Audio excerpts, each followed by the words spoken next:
अस्सलामु अलैकुम वरहमतुल्लाहि वबरकातुहू।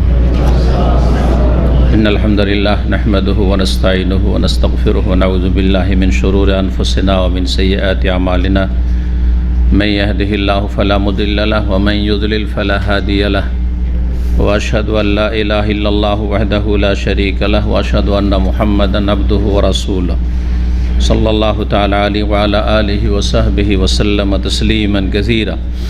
अम्मा बाद फ़क़द क़ाल इमामुल बुख़ारी रहमहुल्लाहु तआला बाब मुक्सिल इमाम फ़ी मुसल्लाहु बादस्सलाम व क़ाल लना आदमु हद्दसना शुअबतु अन अय्यूब अन नाफ़िइन क़ाल काना इब्न उमर रज़ियल्लाहु तआला अन्हुमा युसल्ली फ़ी मकानिहि अल्लज़ी सल्ला फ़ीहि फ़रीदा व फ़अलहुल क़ासिम व युज़करु अन अबी हुरैरता रफ़अहु ला यततव्वउल इमामु फ़ी मकानिहि व लम यसिह।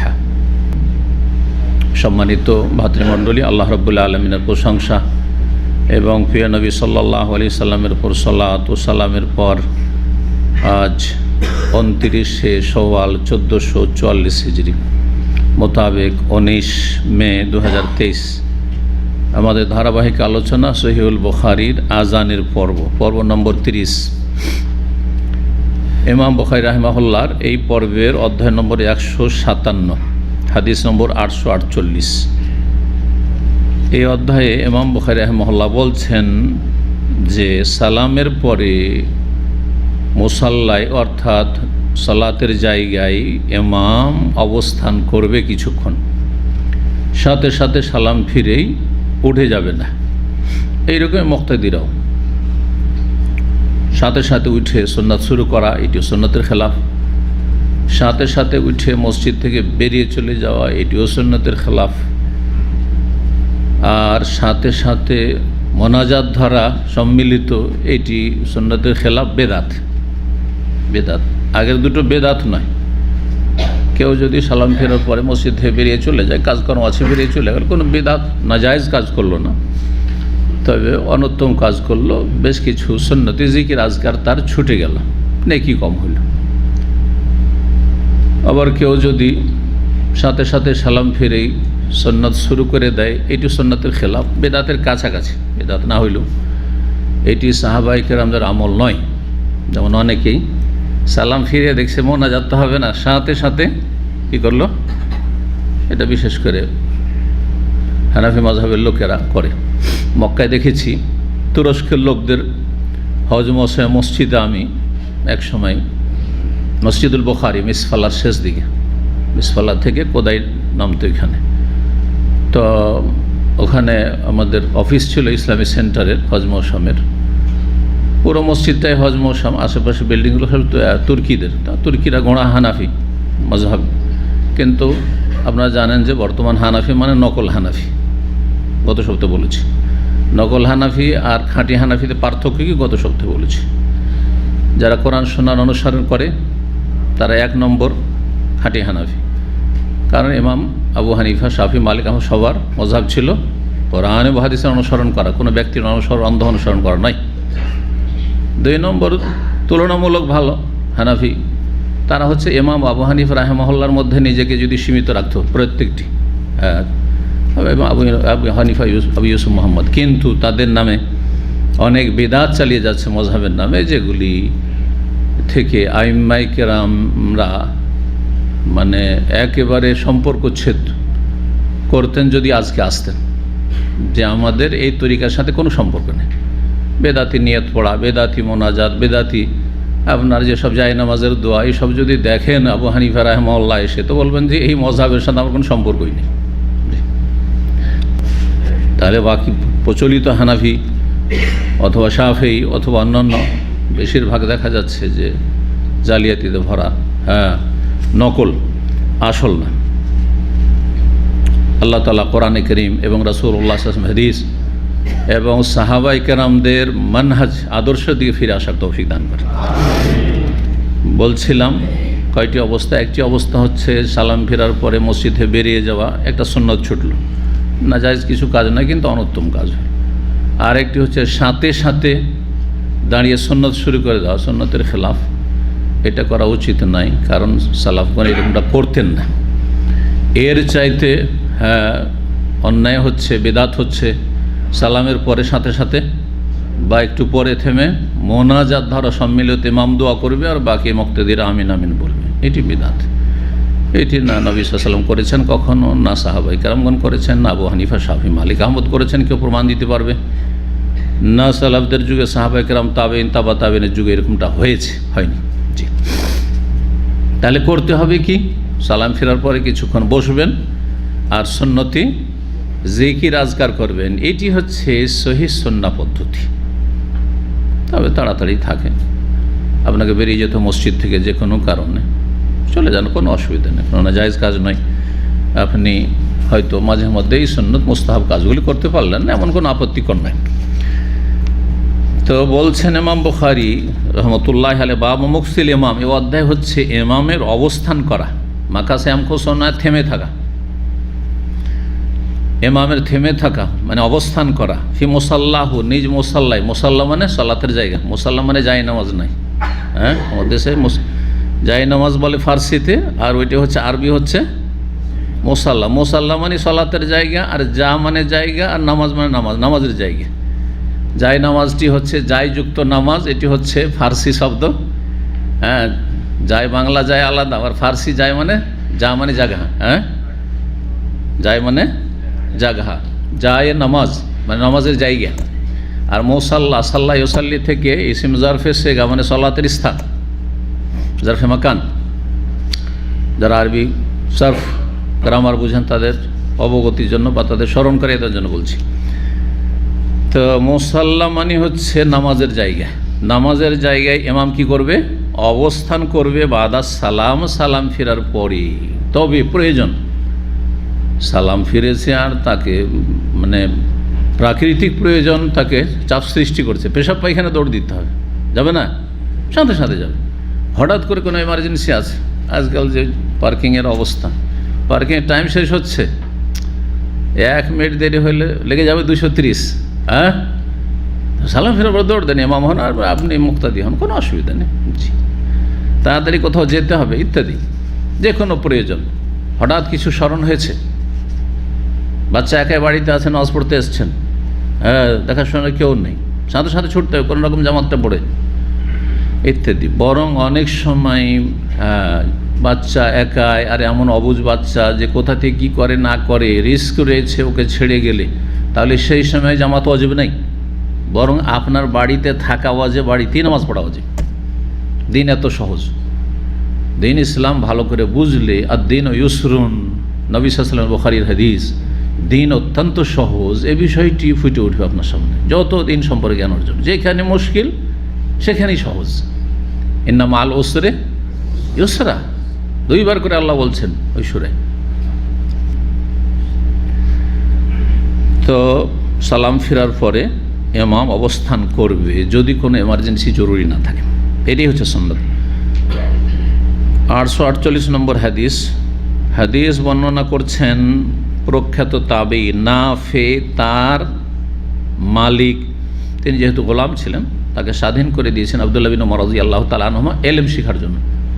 গোলামকে কিন্তু দাসকে ইলম শেখার জন্য ফ্রি করে দিয়েছেন, যাও আল্লাহর রাস্তা ছেড়ে দিলাম, তুমি দিনের তালিম হাসিল করো। তারপরে সবসময় ফ্রি হয়ে দিন শিখতেন এবং বড় ইমাম হয়েছেন ইমাম নাফি রহমতুল্লাহ আলাইহি তাবেঈ। তাহলে মানুষের সামাজিক অবস্থান নিচে থাকলেও অনেক সময় পারিবারিক দিক থেকে, সামাজিক দিক থেকে সমাজে নিম্নমানের, আজকাল যেহেতু এই পার্থক্য যেটা ইসলাম সমর্থন করে না, ইসলামে সম্মান মর্যাদা কিসের ভিত্তিতে? তাকওয়ার ভিত্তিতে, আল্লাহ ভীরুতার ভিত্তিতে। কিন্তু সমাজে একটা গরিবের ছেলে, একটা রিক্সা চালকের ছেলে, একটা মেথরের ছেলে, ডোমের ছেলে মুসলমান হয়েছে, মুসলিম, আর সে দিনদার পরহেজগার, তারপর যদি আলেম হইতে পারে, দিনের হাফেজ হয়েছে, কোরআনের হাফেজ হয়েছে, মাশাআল্লাহ, সম্মানিত সে, আমাদের অনেকের চাইতে সম্মানিত। তিনি বর্ণনা করছেন তার মালিক সম্পর্কে, সাহাবী আব্দুল্লাহ বিন উমর রাদিয়াল্লাহু তাআলা আনহুমা সম্পর্কে, যে তিনি কি করতেন? ইউসাল্লি ফি মাকানিহি, সেই জায়গাতেই সালাত আদায় করতেন, আল্লাযী সাল্লা ফিহি ফারিদা, যেখানে তিনি ফরজ সালাত আদায় করলেন, যেখানে ফরজ আদায় করলেন ওখানেই সুন্নত আদায় করতেন।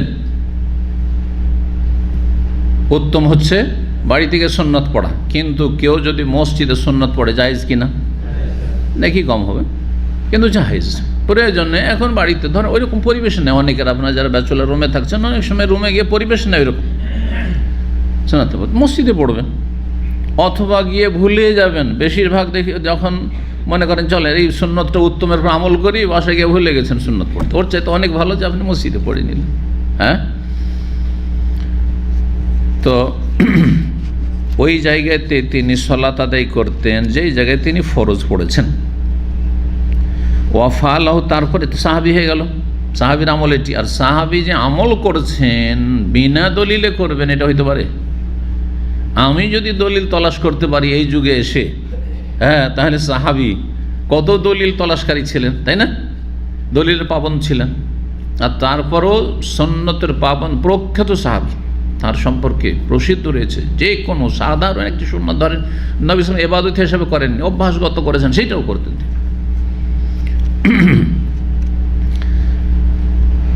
সাহাবীর আমল হয়ে গেল, নিশ্চয়ই নবী সাল্লাল্লাহু আলাইহি ওয়াসাল্লাম থেকে তার প্রমাণ পেয়েছেন।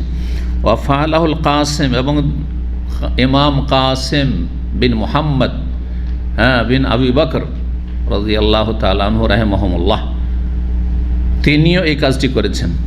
শুধু কাসেম নাম রয়েছে, যারা হাদিসের ফ্যাকাল্টিতে মধ্যে ইউনিভার্সিটি পড়ে তাদের পড়াতে এই ফায়দাগুলো রয়েছে যে বর্ণনাকারীদের জীবনী, তাদের সময়কাল, তাদের জন্ম ইন্তেকাল কখন, তার বাপের নাম, দাদার নাম, বংশ কী ছিল, বংশ পরিচয়, এইগুলো সম্পর্কে যথেষ্ট পড়ানো হয়।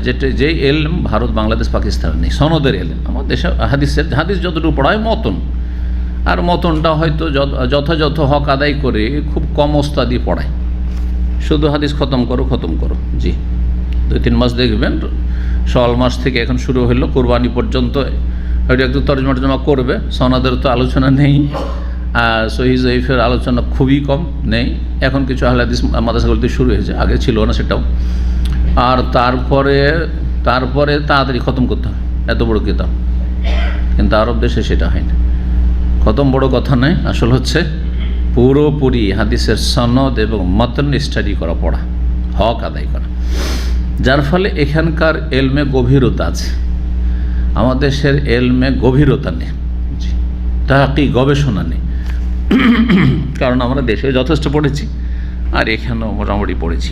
জি, সুতরাং দুটোর তুলনা আমাদের সামনে স্পষ্ট আছে। জি, শুধু এখানে লেখাপড়া করলে দেশের পড়ার গুণাগুণ বুঝতাম না, কিছু গুণ আছে।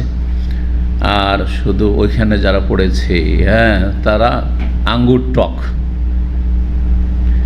এই জন্য মাদানী আলেমদের ক্ষেত্রে বেশ কিছু দেশীয় আলেমদের অ্যালার্জি, কারণ আঙ্গুর খেতে পায়নি, তখন আঙ্গুর টক, বুঝতে পারছেন?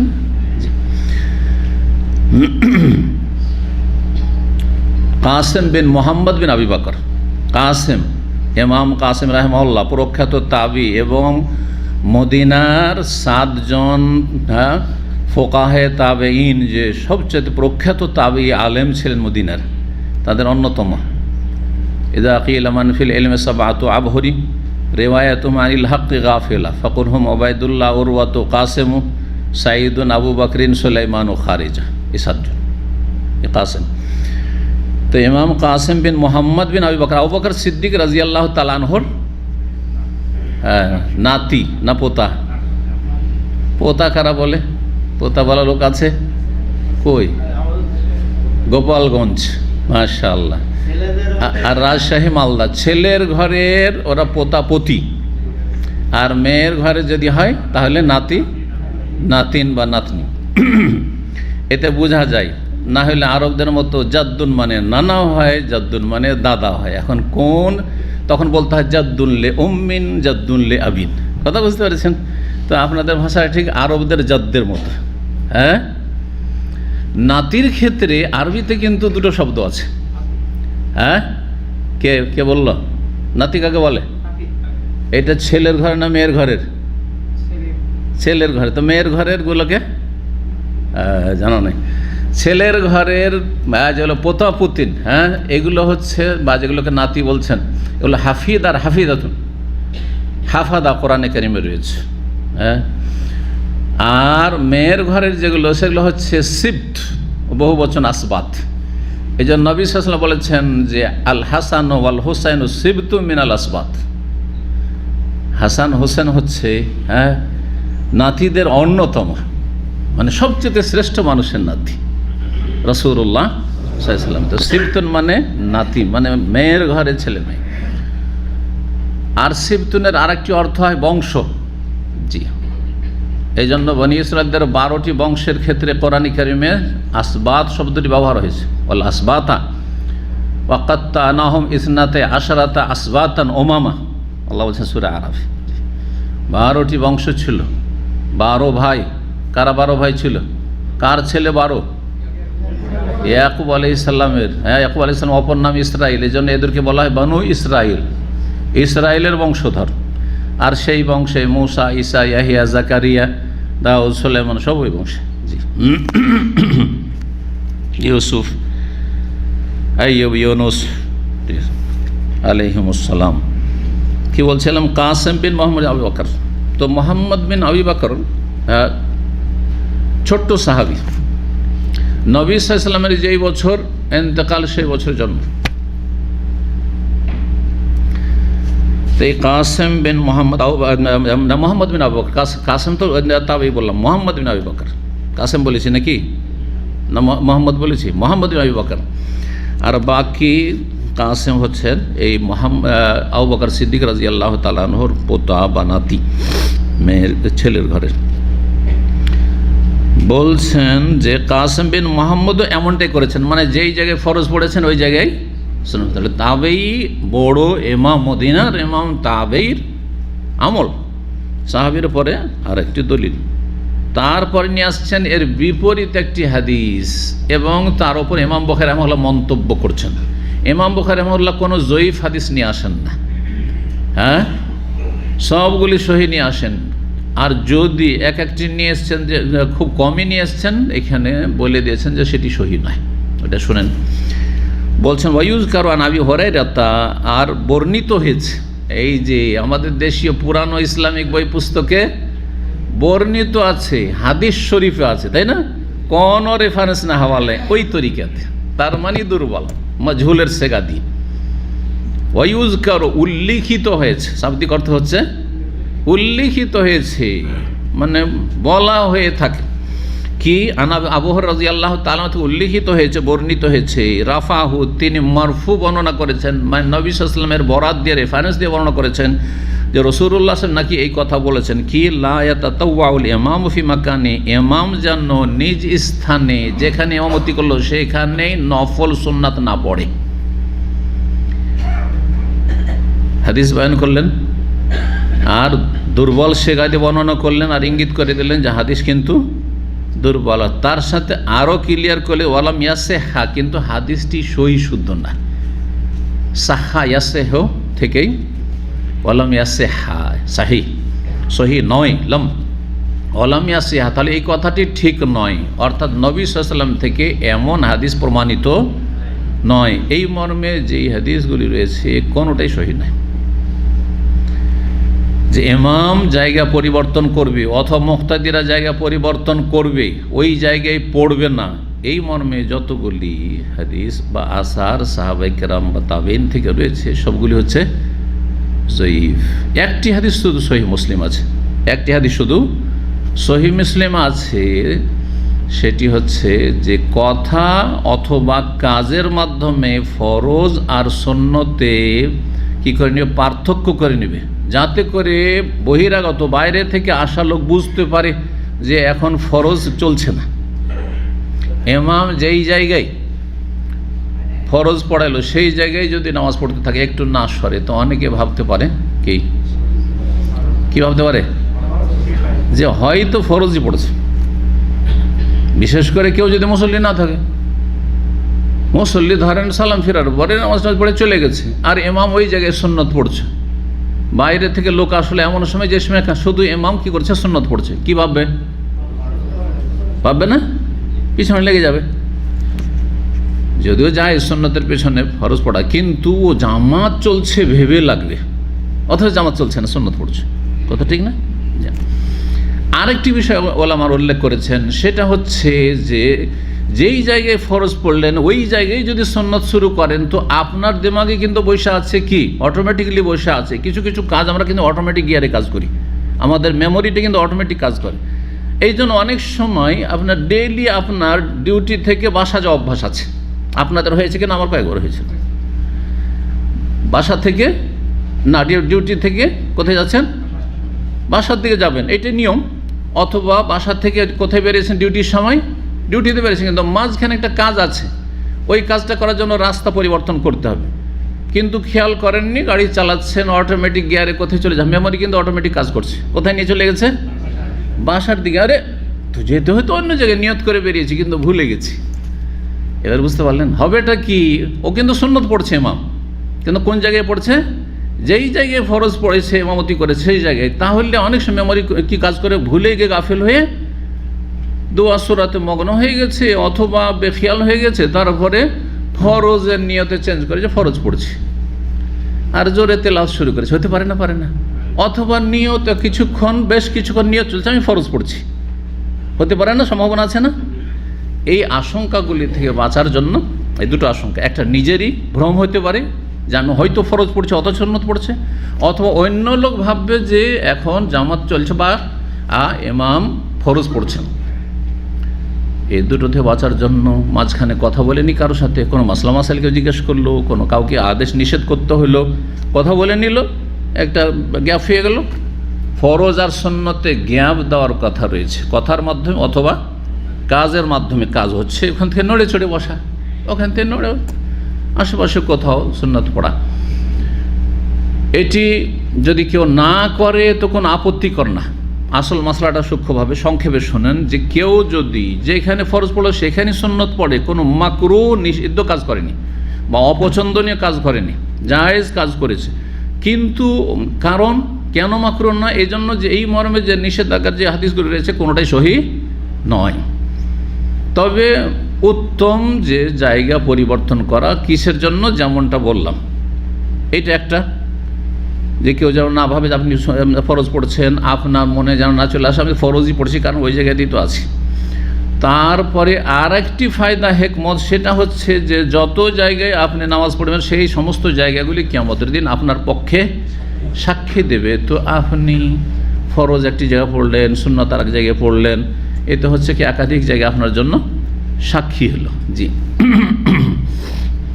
ইয়াউমাইযিন তুহাদ্দিসু আখবারাহা, সূরা জিলজালে রয়েছে, সেই দিন কিয়ামতের দিবসে তুহাদ্দিসু, জমিন বর্ণনা করবে তার সমস্ত সংবাদ বৃত্তান্ত, ভালো মন্দ।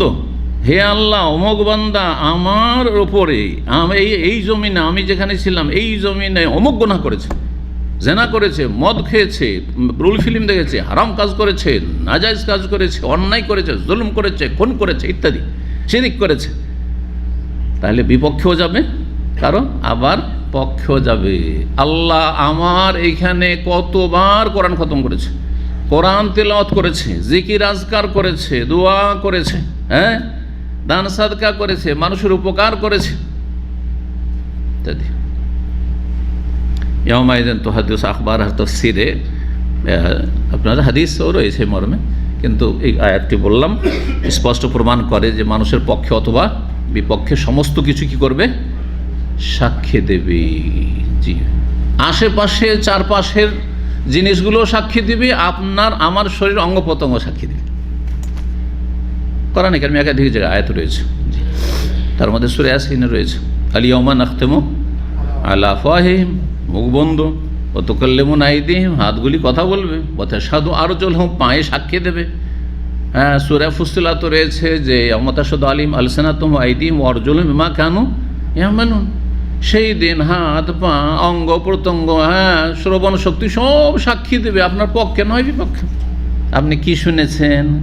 কোরআন তেলাওয়াত শুনেছেন, দিনী আলোচনা শুনেছেন, না গান বাজনা শুনেছেন, মিউজিক শুনেছেন, সব সাক্ষী দেবে। ভালো কথা শুনেছেন না মন্দ কথা শুনেছেন, গীবত শুনেছেন, হ্যাঁ, জবান দিয়ে কী বলেছেন, জবান আপনার বিরুদ্ধে সাক্ষী দেবে। এই জবানকে আপনি হারাম কাজ ব্যবহার করছেন। ধন সম্পদ আপনার বিরুদ্ধে সাক্ষী দেবে, ধন সম্পদকে হারাম জায়গায় ব্যয় করছেন আপনি, অথবা হারাম জায়গা থেকে উপার্জন করছেন। কঠিন ব্যাপার। আল্লাহ রাব্বুল আলামিন যেন গুনাহ থেকে বেঁচে থাকার তৌফিক দান করেন। ভুল হয়ে গেছে, আল্লাহ তওবা করার সংশোধনের তৌফিক দান করেন। তো কি বলছিলাম, আশা করি বুঝতে পেরেছেন যে কেউ যদি যেখানে ফরজ পড়লো সেখানে পড়ে নাই তাহলে জায়েজ, কিন্তু উত্তম হচ্ছে না জায়েজ কিছু নয় বা মাকরুহ নয়, কারণ নিষেধাজ্ঞার কোনো দলিল সহিহ নেই।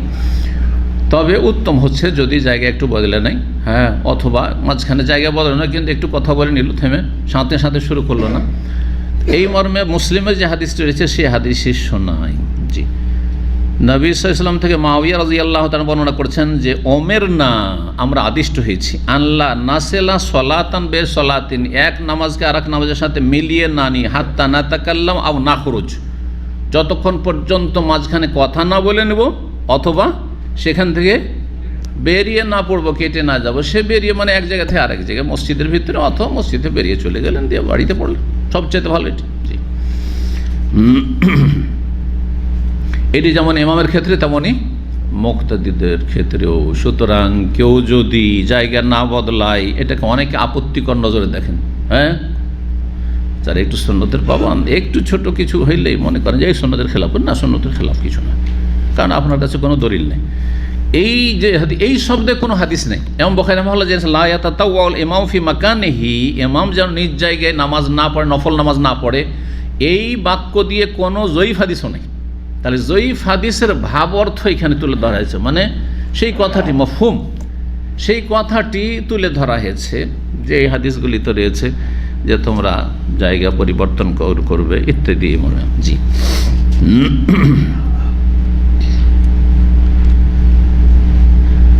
যেমন একটি হাদিস রয়েছে মুগীরা বিন শুবা থেকে, বলছেন লা ইয়াসালুল ইমামু ফিল মাওদি লা ইউসাল্লিল ইমামু ফিল মাওদি আল্লাযী সাল্লা ফি হাত্তা ইয়াতাহাওয়াল, ইমাম যেন সেই জায়গায় নামাজ না পড়ে যেই জায়গায় ইমামতি করেছে, হাত্তা ইয়াতাহাওয়াল, যতক্ষণ পর্যন্ত সেখান থেকে স্থানান্তরিত না হয়ে যাবে। কিন্তু হাদিসের সনদ বিচ্ছিন্ন, হ্যাঁ, আর এই হাদিস সহিহ নয়। জি, আর সেটার ভাব অর্থ এখানে বর্ণনা করা হয়েছে। তাহলে এই হাদিস ইমাম বুখারী যেটা নিয়ে এসেছেন সেটি সহিহ নয়, আর তিনি বলেই দিয়েছেন সহিহ নয়। 849 নম্বর হাদিস, হাদিস বর্ণনা করছেন ইমাম জোহরি বর্ণনা করছেন জনৈক মহিলা হিন্দ বিনতিল হারেস থেকে, হারেসের মেয়ে হিন্দ থেকে। তিনি বর্ণনা করছেন, তিনি তাবেঈয়া উম্মে সালামা রাদিয়াল্লাহু তাআলা আনহা, নবী সাল্লাল্লাহু আলাইহি ওয়াসাল্লামের সহধর্মিণী থেকে, আন্নান নবী সাল্লাল্লাহু কানা ইযা সাল্লামা, নবী যখন সালাম ফিরতেন, ইয়ামকুসু মাকাফি মাকান ইয়াসিরান, কিছুক্ষণ নিজ জায়গায় অবস্থান করতেন, বসে থাকতেন, সাথে সাথে উঠতেন না। ইমাম ইবনে শাহাব জোহরি বলছেন ফানোরা আল্লাহ, আমাদের ধারণা বা আমাদের মত হচ্ছে আল্লাহ ভালো জানেন কেন তিনি অবস্থান করতেন, সালাম ফিরার পরে কেন রুমে চলে যেতেন না, পাশেই তো কক্ষ, বিবিদের কক্ষ, উঠে সাথে সাথে সালাম ফিরে চলে যেতেন, নবী সাল্লাল্লাহু যেতেন না। একটু জিকির আজকার আছে। তারপরে বলছেন যে যেটি আমরা মনে করি যে তিনি কেন বসতেন, লেকাই ইয়ানফুজুন নেসা ও মাইয়ানসারিফু মিনান নেসা, লেকাই ইয়ানফুজু মাইয়ানসারিফু মিনান নেসা, যাতে করে মহিলারা পেছন দিকে আছে যারা চলে যেতে চায় আগেই চলে যাক। কারণ পুরুষরাও সাথে সাথে সালাম ফিরেও যদি উঠে হাঁটতে শুরু করে তাহলে গিয়ে মহিলাদের সাথে কী হয়ে যাবে, মসজিদের গেটে বা গেটের বাইরে, হ্যাঁ, একাকার হয়ে যাবে। আর একাকার হয়ে যাওয়া জায়েজ নাই। দূরত্ব বজায় রেখে বা রাস্তাঘাটে চলতো সেটা ভিন্ন বিষয়, কিন্তু আপনি শিক্ষা অঙ্গনে যেমন এখন সহশিক্ষা মিক্সিং, এটা জায়েজ নয়। এইরকমই একই অফিসে এই টেবিল একজন মহিলা, এই টেবিল একজন পুরুষ, এখানে একাকার হয়ে জায়েজ নয়।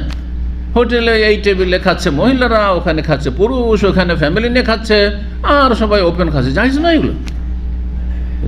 ফ্রি মিক্সিং এর জায়েজও নাই। প্রয়োজনের ক্ষেত্রে কোনো কোনো ক্ষেত্র অনেকে হুজ্জত পেশ করে, তাহলে তওয়াফে, আরে তওয়াফে ইবাদত করছো তুমি, তার বিশেষ অবস্থার জন্য সব অবস্থায় বলবো যে সব জায়েজ না। একজন মানুষ তওয়াফে থাকে, যতই গুনাহগার হোক, সেখানে তার মন মানসিকতা, তার রুহানিয়ত, তার আধ্যাত্মিকতা কেমন চিন্তা করুন তো দেখি। মহিলা পাশে থাকলো যথাসাধ্য নিজেকে সতর্ক রাখবে, একজন মহিলাও সতর্ক থাকবে, একজন পুরুষও সতর্ক থাকবে, কথা ঠিক না? তারপরেও সেখানে বলা হয়েছে যে মহিলারা তোমরা তুফি মিওয়ারাইন নাস, নবী সাল্লাল্লাহু আলাইহি ওয়াসাল্লাম বলছেন, পুরুষরা যেখানে সব কি করে তওয়াফ করছে কাবার কাছাকাছি, তোমরা তার একটু বাইরের দিক থেকে তওয়াফ করো। এই জন্য যারা নেক ভালো মহিলা তারা একবারে ভিতরে ঢুকবে না, একাকারে পুরুষের মধ্যে ঢুকে গিয়ে ভিড় ভাড় করে ওই হাজর আসওয়াদ কাছাকাছি অথবা কাবার কাছাকাছি তওয়াফ করতে হবে, এটি মহিলাদের জন্য সুন্নত নয়। জায়েজ, কিন্তু যদি সেখানে চাপাচাপি ধাক্কাধাক্কিতে পড়ে তখন গুনাহ। কেন তুমি ভিতরে ঢুকলে? বাইরে দিয়ে করো। যারা ফ্যামিলি নিয়ে যাচ্ছেন একটু বাইরে থাকেন, সতর্ক থাকেন, জি, যাতে করে মহিলারা আগে বেরিয়ে যায়। এবং নবী সাল্লাল্লাহু আলাইহি ওয়াসাল্লাম এই আমল করতে যাতে সাহাবীরা দেখা দেখি শিখে, কারণ অনেক কথা দিয়ে শিখেন না, কিন্তু কাজের মাধ্যমে মানুষ বেশি শিখে, প্র্যাকটিক্যাল হাতে নাতে শেখানো হইল। সাহাবীরাও যাতে করে চট করে উঠে টান না দেন আর একাকার না হয়ে যান। নবী সাল্লাল্লাহু বসে আছেন, আর দেখবেন খেয়াল করে ইমাম বসে আছে, অনেকে কিন্তু বসে থাকে, ইমাম উঠে গেলে তখন তাড়াতাড়ি ওঠা শুরু করে দেবে লোকেরা। কিন্তু এই জন্য প্রথম ব্যক্তি সহজে হইতে চায় না কেউ। মসজিদে দেখবেন যারা তাড়াতাড়ি উঠে এদিক ওদিক তাকে কেউ উঠলো কেন, বলছে একটা সিঁড়ি এক নম্বর হয়ে গেছে, কেউ এক নম্বর হয়ে উঠতে চায় না, 2 নম্বর 3 একটু পরে উঠি, হ্যাঁ, তাড়াহুড়াকারীরা। 850 নম্বর হাদিস বর্ণনা করেছেন ইবনে শিহাব, কাতাবা ইলাইহি, তিনি লিখেছেন তাকে, কাল হাদ্দাসাতনি হিন্দ বিনতুল হারিসিল ফিরাসিয়া, হারেসের মেয়ে যিনি ফেরাস গোত্রের, ফেরাসিয়া, উম্মে সালমা রাদিয়াল্লাহু তাআলা আনহা বর্ণনা করেছেন। তাহলে এইখানে ফেরাসিয়া এসছে, আগেটা ফেরাসিয়া আসেন, তাহলে হিন্দ বিনতুল হারেস হচ্ছেন ফেরাস বংশে, বনু ফেরাস। এটি সনদের বিষয়। আর কোরাশিয়া আসছে সামনে, তো 2 রকম সনদ দেখাতে চেয়েছেন। আর এখানে বলতে চেয়েছেন যে কেউ বলেছে যে কোরাশিয়া কথাটি ভুল, এটা আসলে শব্দটি আসলে বিকৃত হয়ে গেছে, আসলে ফেরাসিয়া ফা। আগের যুগে কিন্তু নোক্তা ছিল না, বিনা নোক্তার বিনা হরকতে আরবরা আরবি পড়তো, জানেন না জের জাবার, হ্যাঁ, নবী সাল্লাল্লাহু আলাইহি ওয়াসাল্লামের আমলে ছিল না, হ্যাঁ, জাম্মা ফাতা কাসরা, জের জাবার পেশ তাসদিদ, হ্যাঁ, সুকুন জজম, এগুলো ছিল না। এমনি যেমন আজকাল আমরা অধিকাংশ আরবি কিতাব পড়ি, তাতে জের জাবার আছে, শুধু কোরআন আর হাদিসে আছে, হাদিস অনেক, হাদিসও নেই। তাহলে কি দিয়ে আমরা পড়ি? আরবি গ্রামার দিয়ে পড়ি, যে কোনখানে জাম্মা হবে, কোনখানে ফাতা হবে, কোনখানে কাসরা হবে। অথবা আরবরা তাদের মাতৃভাষা দিয়ে পড়ে, মাতৃভাষা দিয়ে পড়তে গিয়ে অনেকে ভুল করে, যেমন আমরা মাতৃভাষা নিজের বাংলা হলে অনেক ভুল করি, ঠিক না? আর নোক্তা যদি না থাকে, ফোঁটা না থাকে, তা আরও মুশকিল। ফা পড়বো না কাফ পড়বো, হ্যাঁ, সিন পড়বো না শিন পড়বো, ত পড়বো না জ পড়বো, ঠিক না? সদ পড়বো না দদ পড়বো, দাল পড়বো না জাল পড়বো, ঠিক না? কিন্তু ওইটাও পড়া যাবে যখন আরবি ভাষায় আপনার অগাধ নলেজ মোটামুটি থাকবে, পাণ্ডিত্য থাকবে। কেন আমার সামনে যদি কেউ একটা ধরেন পাণ্ডুলিপি নিয়ে আসে আর বলে যে এতে আগের যুগের, এমন যুগের পাণ্ডুলিপি যখন নোক্তাও ছিল না, ফোঁটাও ছিল না, আর জের জবর ছিল না, পড়তে আশা করি অসুবিধা হবে না, কারণ আমি অর্থ বুঝছি যে দাল পড়লে কি এই শব্দের অর্থ এখানে ফিট হবে কি না, বা অর্থই হবে না, জাল পড়তে হবে, বুঝতে পারবো, তাই না? কিন্তু এটা বোঝার জন্য সামান্য গ্রামার জানা যথেষ্ট নয়, আরবি ভাষার উপর যথেষ্ট জ্ঞান থাকতে হবে। তো আগের যুগে মানুষ প্রাকৃতিক, হ্যাঁ, সৃষ্টিগতভাবে আরবি ভাষা, যারা মাতৃভাষা যাদের আরবি, তারা এমনিতে পড়তে পারতো, নোক্তাও প্রয়োজন নেই পড়তে পারতো, তারপরে জের জবর নেই পড়তে পারতো। কিন্তু যখন আরবদের সাথে আজমরা একাকার হয়ে গেল, বিশেষ করে ইরাক বিজয়ের পর, ইরাকের ভাষা ফার্সি ছিল, তো অনারব আজমিদের আরবদের সাথে যখন মিক্সিং হলো, তখন অনেকে বড় বড় ডাহা ভুল করা শুরু করলো। তখন নাহু সারফের গ্রামারের প্রয়োজন হলো, তখন নোক্তার প্রয়োজন হলো। জি, হাজ্জাজ বিন ইউসুফের কথা বলা হয় যে এত বড় জালেম, কিন্তু সে এই নোক্তা হরকত, হ্যাঁ, এগুলোর প্রচলন ঘটিয়েছে। তাহলে কোন যুগে? সাহাবায়ে কেরামদের শেষ আমলে। জি, তো এখানে ফেরাসিয়া হইতে পারে, আবার ওটাকে কোরাশিয়া পড়া যেতে পারে। আলিফটা সরিয়ে দেন আর কাফটাকে ফা পড়েন, তাই হয়ে গেল। হ্যাঁ, আলিফটা সরিয়ে দিলে কোরাশিয়া হয়ে যায়, আর কাফ পড়লে। তো কোনো রেওয়ায়তে ফেরাসিয়া রয়েছে, কোনো রেওয়ায়তে কোরাশিয়া রয়েছে। কেউ বলছে কোরাশিয়া যারা পড়েছে ভুল, কিন্তু বলতে চাইছেন এখানে ইমাম বুখারী রাহিমাহুল্লাহ যে ভুল নয়, বরং একজন 2 বংশের সাথে সম্পৃক্ত হইতে পারে, একটা গোত্র আর একটা বংশ। বড় বংশের দিকে কোরাইশ বংশ, আর তারপরে কেনানা বংশ। আরে কোরাইশই তো গিয়ে কেনানাতে মিলছে, হ্যাঁ, জি। তাদেরকে যদি আদনানি বলে, কাহাতানি না বলে, এখানে আদনান বংশ থেকে কোরাইশ বংশ। জি, নবী সাল্লাল্লাহু আলাইহি সাল্লাম কুরাইশীয়, নবী সাল্লাল্লাহু আলাইহি সাল্লাম আদনানীয়। জি। উম্মে সালামা রাদিয়াল্লাহু তাআলা আনহা যাওজেন নবী সাল্লাল্লাহু আলাইহি ওয়াসাল্লামের সহধর্মিণী বলছেন ওয়া কানাত মিন সাওয়াহিবাতিহা, আর ইনি এই হিন্দ আল ফেরাসিয়া তিনি তার সঙ্গী ছিলেন। কালাত কানা ইউসাল্লিম, সঙ্গী ছিলেন তাবেইয়া, কিন্তু সঙ্গী মানে বান্ধবী বা জুনিয়র হলে জুনিয়র সিনিয়রের পরিচয় থাকে, অথবা তার কাছ থেকে এলেম শিখতেন। আর আমি এর আগে বলেছি যে ওই যুগে সালাফদের যুগে সাহাবায়ে কেরাম তাবেঈন তাবা তাবেঈন যুগে ছাত্রকে সাহেব বলা হতো, ছাত্রীকে সাহেবা বলা হতো, আর এখনকার যুগে ফ্রেন্ডকে সাহেব বলা হয়, সঙ্গী। তাহলে তিনি বলছেন কানা ইউসাল্লিম, নবী সাল্লাল্লাহু বলছেন যে সালাম ফিরতেন, ফায়ানসারিফুন নিসা, নবী সাল্লাল্লাহু আলাইহি ওয়াসাল্লাম সালাম ফিরতেন আর তারপরে মহিলারা ফিরে যেত মসজিদ থেকে। সেই যুগে মহিলারা যে নামাজ পড়তো মসজিদে, আলাদা প্রাচীর বা বেড়া দেওয়া ছিল না, একই মসজিদে খোলা জায়গায় নামাজ হইতো, কিন্তু মহিলাদের কাতার জানা ছিল পিছন দিকে ওই জায়গা থেকে মহিলাদের কাতার লাগবে, ওইদিকে পুরুষ না, পেছনে একবারে, আর সামনের দিকগুলো পুরুষরা লাগবে। তো মহিলারা তার আগে বাড়তো না, অনেক পুরুষ হয়তো পরে আসবে, কিন্তু আগে গিয়ে লাগবে এদিকে, ডান দিকে বাম দিক থেকে ঢুকে। এইভাবে তখনকার যুগে মানুষের অন্তর সাফ ছিল, অন্তরে রোগ ছিল না, শাহওয়াতের রোগ, কুপ্রবৃত্তির রোগ ছিল না, যার ফলে মহিলা পিছনে আছে, সামনে নামাজ পড়ছে। কিন্তু এখন যদি ওইভাবে রেখে দেওয়া যায় তো অধিকাংশ লোক তো রোগে আক্রান্ত। হ্যাঁ, অধিকাংশ লোক হচ্ছে শাহওয়াত কুপ্রবৃত্তির রোগে আক্রান্ত।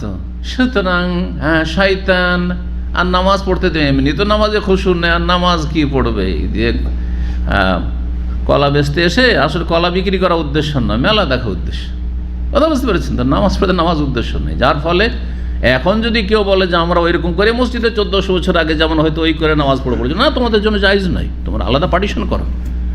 তখনকার যুগে অর্থের অভাব ছিল, এখন কিসের অভাব আছে মহিলাদের জন্য?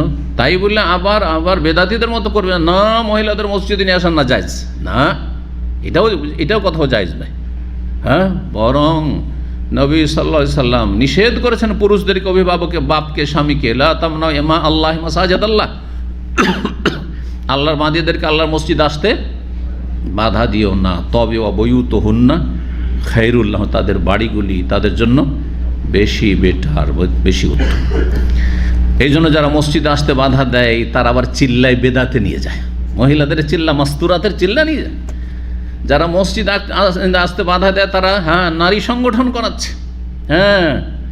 নারী সংগঠন করাচ্ছে, তাদের ক্যাডার বানাচ্ছে। যারা মহিলাদের মসজিদে নিয়ে যেতে আর ঈদগাহে নিয়ে যেতে নিষেধ করে তারা তাদেরকে মহিলাদের মিছিল করাচ্ছে। ইরানের মহিলারা তাদের জন্য আদর্শ, শুনেছেন বক্তব্য বড় বড় আল্লামাদের, শুনেছেন না শোনেননি? ইরানের মহিলা রাস্তায় বেরিয়েছে আর ইরানে বিপ্লব ঘটিয়েছে, আমাদেরকে বাংলাদেশে সেই রকম বিপ্লব ঘটাইতে হবে। এসব ইসলামী লেকচার হইল না, রাজনৈতিক লেকচার ইসলাম ব্যবহার করে। সুতরাং জলসায় নিয়ে যাচ্ছেন কারণ মহিলাদের থেকে কালেকশন ভালো হবে, কারণ আবেগী মহিলারা, দিলটা নরম, যেভাবে মহিলারা দান করে পুরুষও দান করবেন না, পুরুষের অন্তর তো শক্ত। জি, তো জলসায় যাচ্ছে, মিছিলে যাচ্ছে, মিটিংয়ে যাচ্ছে, একসাথে সমস্ত কাজ চলছে, নাজায়েজ হারাম কাজ চলছে, মহিলা পুরুষ একাকার হয়ে। আর সন্নত কায়েম করতে গিয়ে না মহিলাদেরকে মসজিদে নিলে ফিতনা হবে, ঈদগাহে নিলে ফিতনা হবে, এরাই হচ্ছে ফিতনাবাজ। আল্লাহ ফিল ফিতনাতে সাকাতু, আল্লাহ বলছেন সূরা তাওবাতে, যারা সন্নতের খেলাফ কাজ করে তারাই ফিতনায় নিমজ্জিত, তারা ফিতনাবাজ। জি, তো বলছেন যে মহিলারা ফিরে যেত, ফায়াদ খোলনা বইউতাহুন্না, তারা নিজ নিজ বাড়িতে ঢুকে যেত, এতক্ষণ থামতেন, চলে যাক বাড়িতে চলে যাক, যাতে করে রাস্তায় গিয়ে মহিলারা হয়তো আসতে চলছে, স্বাভাবিক, মহিলারা একটু ধীরে চলে, পুরুষ একটু জলদি গিয়ে আবার রাস্তায় একাকার হয়ে যেতে পারে, সংকীর্ণ গলিতে, যার ফলে এতক্ষণ বিলম্ব করো যতক্ষণ পর্যন্ত মহিলারা চোখের আড়ে চলে যাচ্ছে, পেছন দিকে নামাজ পড়ে আগে চলে গেছে, এদিকে ঘুরে দেখছে আর কোনো মহিলা মসজিদে নেই। এইরকমটা হয়তো নবী সাল্লাল্লাহু আলাইহি ওয়াসাল্লামের আমলে। তো বলছেন 5 ওয়াক্ত জায়েজ আছে, আর যদি কেউ তারাবিতে আসে অথবা জমাতে আসে, যে অথবা বিশেষ করে মহিলারা জোহর আসরের নবী সাল্লাল্লাহু আলাইহি ওয়াসাল্লাম আমলে আসতো এমনটা পাওয়া যায় না, রাতের নামাজগুলিতে পাওয়া যায়, এর সাথে ফজরে, হ্যাঁ, ফায়ানসারিফুন নিসাউ মুতালাফিআতিন বিমুরুতিহিন্না মা ইউরাফনা মিনাল গালাস, সহিহ বুখারী মুসলিম মশহুর হাদিস, যে মহিলারা ফজরের নামাজ এত অন্ধকারে হয়তো মসজিদে নববীতে যে মহিলারা সালাত শেষ করে ফিরে যেত নিজের বড় বড় চাদরে একবারে নিজেকে জড়িয়ে, তাদেরকে ভোরের অন্ধকারে চেনা যেত না কে কার মেয়ে। তখন হেজাবের হুকুম নাজিল হয়নি, তো চেহারা দেখলেও চেনা যেত না, কারণ অন্ধকারে আছে এখন। তাহলে অন্ধকারে নামাজ ফজরের শেষ হতো, কিন্তু আজকাল হানাফি মসজিদে যে নামাজ হচ্ছে তারপর মহিলা চেনা যাবে না, সব চেনা যাবে। কথা ঠিক কিনা? সুন্নতের খেলাফ। জি, সুন্নত হচ্ছে যে ভোরের অন্ধকারে নামাজ শেষ হয়ে যাবে, নামাজ শেষ হয়ে যাবে, কিন্তু নিশ্চিত ভোর হইতে হবে, শুভ সাদিক অবশ্যই হইতে হবে।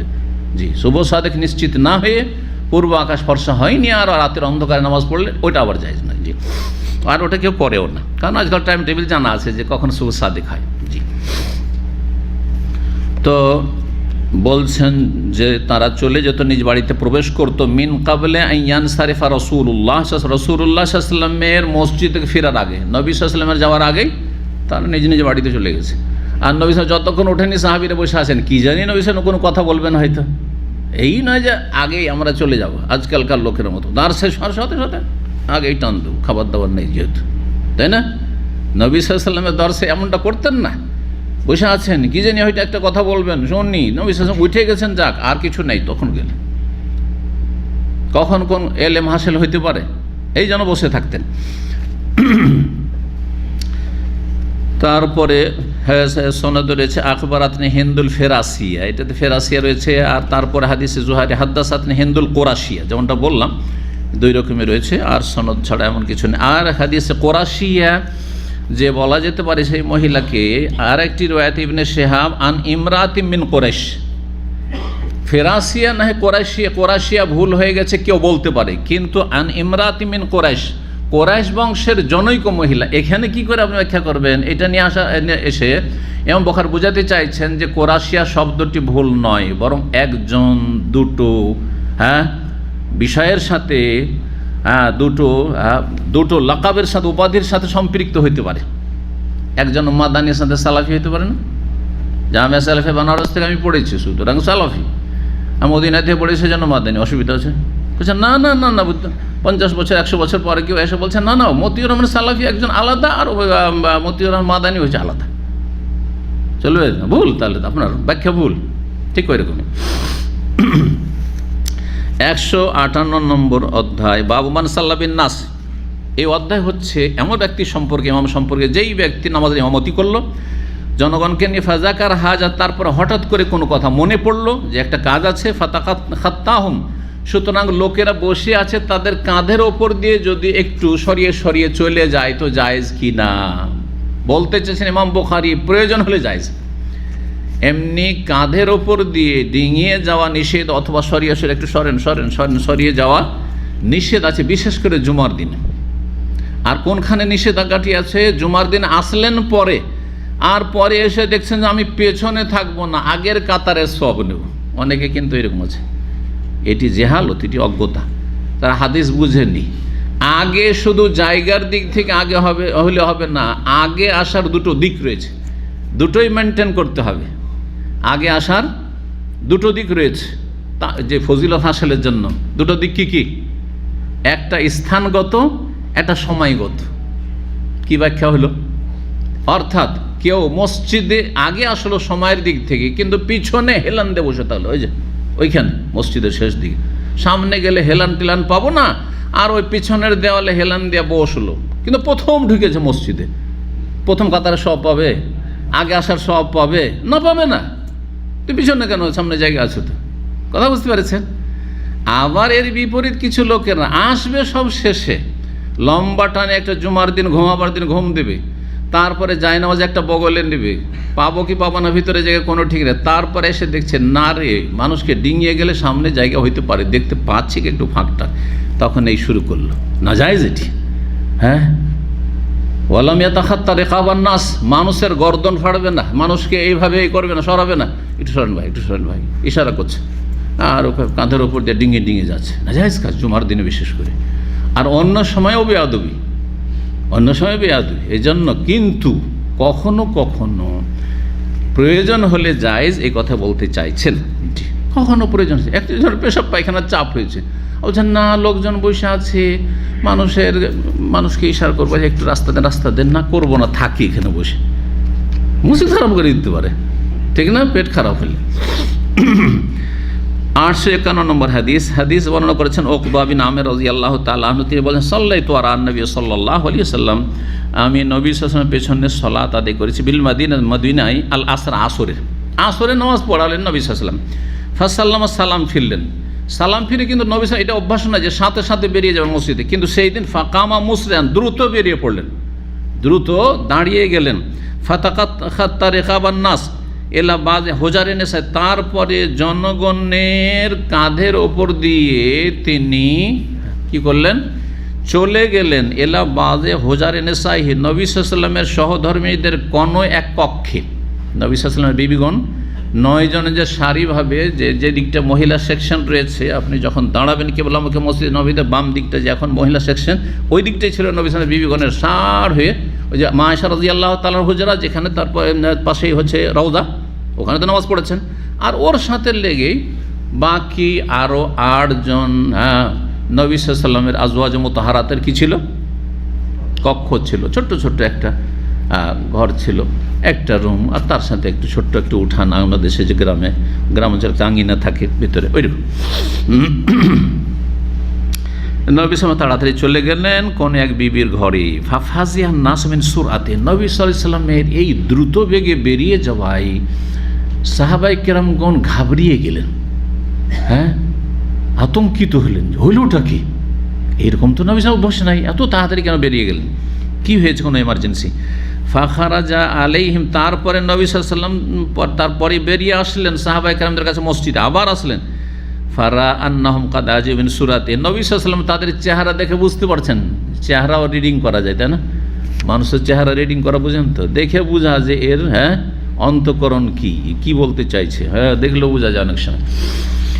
তো বলছেন যে নবী সাল্লাল্লাহু আলাইহি ওয়াসাল্লাম দেখলেন যে তারা তার দ্রুত বেগে বেরিয়ে যাওয়ায় অবাক হচ্ছেন সাহাবায়ে কেরামগণ, যে এমনটা কেন করলেন নবী সাল্লাল্লাহু আলাইহি ওয়াসাল্লাম। ফাকাল, নবী সাল্লাল্লাহু আলাইহি ওয়াসাল্লাম বললেন মানুষের সংশয় নিরসনের জন্য, বা তাদের উদ্বেগ দূর করার জন্য, যেটা উদ্বেগ বলা হয়, জি ফাজা। যাকারতু শাইআন মিন তিবরিন ইনদানা, আমি হঠাৎ করে আমার স্মরণ হলো যে একটি স্বর্ণের টুকরো আমার ঘরে থেকে গেছে, স্বর্ণের টুকরো আমার ঘরে থেকে গেছে, আর এই স্বর্ণের টুকরো আমার বাড়িতে থাকবে আর আমি নামাজ পড়বো, এটা আমি জেনে শুনে করতাম না, আগেই দান করে তারপর নামাজ পড়তে আসতাম। দান করে বাড়িতে কিছু রাখতেন না নবী সাল্লাল্লাহু আলাইহি ওয়াসাল্লাম, তো বাড়িতে থেকে গেছে, এটা হঠাৎ করে স্মরণ হলো, নামাজের মধ্যে স্মরণ হয়েছে, সালাম ফেরার সাথে সাথে দৌড় দিয়েছেন। ফাকারে হেতু আইয়াহবেসানি, বলছেন যে আমি অপছন্দ করলাম যে সেই স্বর্ণের টুকরোটি, জি, যেগুলো পিস বলা হয়, যেগুলো মানে গয়নার আকারে তৈরি নয়, এটাকে তীব্র বলা হয়, আজকাল যেগুলো বিস্কিট বলছে না, কি বলছে আরো বিস্কিট, অথবা তীব্র বলা হয় এমন স্বর্ণকে যেটা এখনো পরিষ্কার করা হয়নি, খাদ, যেমন আজকালকার যুগে খাদটা মিশ্রিত হয়ে আছে, আর তখনকার যুগে ছিল কি খনি থেকে উঠেছে, এখনও তাতে যে সব অতিরিক্ত জিনিস থাকে, বাজে জিনিস থাকে, সেগুলো মিশ্রিত হয়ে আছে, মানে পরিষ্কার করা স্বর্ণ নয়। সেই টুকরোটি আমার যখন স্মরণ হইল, আমি অপছন্দ করলাম যে সেটা আমার কাছে থাক। আমার তো বিকিসমাতিহি, তাড়াতাড়ি করে বেরিয়ে গেলাম, আর সেটা নিয়ে এসে বললাম যে তাড়াতাড়ি এটা বিতরণ করে দাও, তাড়াতাড়ি কী করে দাও, গরিব মিসকিন মাঝে এটিকে বিতরণ করে দাও, এই জন্য দ্রুত বেগে গেলাম। তো ওই রকম যদি এমার্জেন্সি হয় যে আমি জিনিসটা ভুলে গেছি, এটা জরুরি খুব, তাহলে যে কোনো ক্ষেত্রে, যেমন এর উদাহরণ দিলাম, বিভিন্ন উদাহরণ হতে পারে। 149 নম্বর অধ্যায় বলছেন বাবুল ইনফিতাল ওয়াল ইনসিরাফ আনিল ইয়ামিন ওয়াশ শিমাল। এই অধ্যায় হচ্ছে ইমাম যখন সালাম ফিরবেন, সালাম ফেরার পরে ডানে বামে দুই দিকেই ফিরতে পারবেন, দুদিক দিয়েই ফিরতে পারবেন, এমন নয় যে ডান দিক দিয়েই ফিরতে হবে। যখন মুক্তাদির দিকে মুখ করে বসবে, জরুরি নয় যে ডান দিকে কাছে এইভাবেই ঘুরতে হবে, কখনো ডান দিকে ঘুরলো, কখনো বাম দিয়ে ঘুরলো, দুই রকমই নবী সাল্লাল্লাহু আলাইহি ওয়াসাল্লাম করেছেন। জি, কোনটা করেননি তাহলে? যেটা করেননি সেটা হচ্ছে একটু কাছে বসা, হ্যাঁ, কেবলা থেকে একটু কাছে এইদিকে অথবা এইদিকে বসে থাকলেন এমনটা করেননি, বরং মুক্তাদিদেরকে সামনে করে পুরোপুরি ঘুরে বসেছেন মুক্তাদির দিকে। এইটি হচ্ছে সুন্নাত। জি, গত আলোচনাতে বিষয়টি বিস্তারিত হয়েছে। এই ক্ষেত্রে যারা ভুল করে, সেখানে আরও বলেছে, যারা ভুল করে তারা দুই শ্রেণীর রয়েছে। আমাদের দেওবন্দি কওমি সমাজ, তারাও ওই ডান দিকে একটু কাছে বসে সালাম ফিরার পর তাদের ইমামদেরকে দেখেছেন। আমাদের তবলিগি ভাইদের বা অন্যদের হানাফি ইমাম তারা কি করে, মুসল্লি দিয়ে পুরা ঘুরে বসে না, একটু ডান দিকে। এটি সুন্নতের খেলাফ, নবী সাল্লাল্লাহু আলাইহি ওয়াসাল্লাম এমনটা করেননি, কিন্তু তাদের এখানে কোনো শিরকি আকীদা লুকায়িত নেই। আর আরেকটি দল তাদের মধ্যে রয়েছে, তারাও নিজেদেরকে সবচেয়ে খাঁটি হানাফি, বরং আহলে সুন্নাত আর সুন্নি বলে। তারা মুসলিমদেরকে ভারত, বাংলাদেশ, পাকিস্তানে দুই ভাগে ভাগ করে, সুন্নি না ওয়াহাবি। সুন্নি না হয় ওয়াহাবি। যদি আপনি মাজার পূজারি না হন তাদের তরিকার, তো সুন্নি না, তখন কি হয়ে গেলেন, ওয়াহাবি হয়ে গেলেন। এই জন্য তারা জামাত ইসলামীকে ওয়াহাবি বলে, বেরেলভি, মাজারপুরে রেজবিরা, আর তারা তবলিগ জামাতকে ওয়াহাবি বলে, দেওবন্দি কওমি, হাটহাজারি, ওরাকে ওয়াহাবি বলে, সবাইকে ওয়াহাবি বলে। আহলে হাদিস তো মানে নিকৃষ্ট মাখলুক তাদের কাছে। আউযু বিল্লাহি মিনাশ শাইতানির রাজিম, আউযু বিল্লাহি মিনাশ শাইতানির রাজিম। তো আল্লাহুম্মা কফিনা শাররাহুম, আল্লাহুম্মা কফিল মুসলিমিনা শাররাহুম। তো তারা কি করে, একটু ডান দিকে কাত হয়ে মোনাজাত ধরে। এই শিরকি আকীদা নিয়ে যে একটু ডান দিকে কিবলা থেকে কাত হলে বাগদাদ শরীফ সামনে পড়ে, আর নামাজের কিবলা হচ্ছে কাবা, আর মোনাজাতের কিবলা হচ্ছে বড় পীর গৌসে আজম আব্দুল কাদের জিলানী। এই বড় শিরকি আকীদা নিয়ে তারা মোনাজাত করে।